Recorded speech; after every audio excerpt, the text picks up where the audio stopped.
13வது மலேசிய திட்டத்தில் இந்தியர்களின் நலன் மற்றும் பயன் குறித்து 2வது நிதி அமைச்சரும், பொருளாதாரத்துறை அமைச்சருமான டதஸ்ரீ அமீர் ஹம்சாவுடன் இந்திய நாடாளுமன்ற உறுப்பினர்கள் சிறப்பு கலந்துரையாடலை நடத்தியதாக தெரிவிக்கப்பட்டுள்ளது.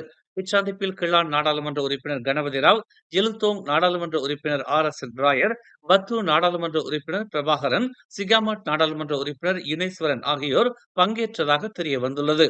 13வது மலேசிய திட்டத்தில் அனைத்து மலேசியர்களின் சமூக பொருளாதார மேம்பாடுகள், அதன் தர மேம்பாடுகள் கருத்தில் கொள்ளப்பட்டிருப்பதாகவும், முக்கியமாக இன மத வேறுபாடுகள் இல்லாமல் வறுமை கோட்டுக்கு கீழ் இருப்பவர்களின் அடிப்படை தேவைகளை பூர்த்தி செய்யும்படியாக இந்த 13வது மலேசிய திட்டம் கட்டமைக்கப்பட்டிருப்பதாகவும் 2வது நிதி அமைச்சரும் பொருளாதாரத்துறை அமைச்சருமான டத்தோஸ்ரீ அமீர் ஹம்சா நம்பிக்கை அளித்துள்ளார். நாடாளுமன்ற விவாதத்தின் போது இந்தியர்களுக்கான சிறப்பு சலுகைகள் குறித்தும் முன்மொழியப்படும் கருத்துக்களை தாம் ஏற்பதாகவும் அவர் கூறினார். மேலும் செய்திகளை தெரிந்து கொள்ள தமிழ் மலர் நாளிதழை பாருங்கள். உடனுக்குடன் செய்திகளை தெரிந்து கொள்ள தமிழ் மலர் இணையதளம், தமிழ் மலர் செயலி மற்றும் மலர் டிவி யூடியூப் சேனலை வலம் வாருங்கள்.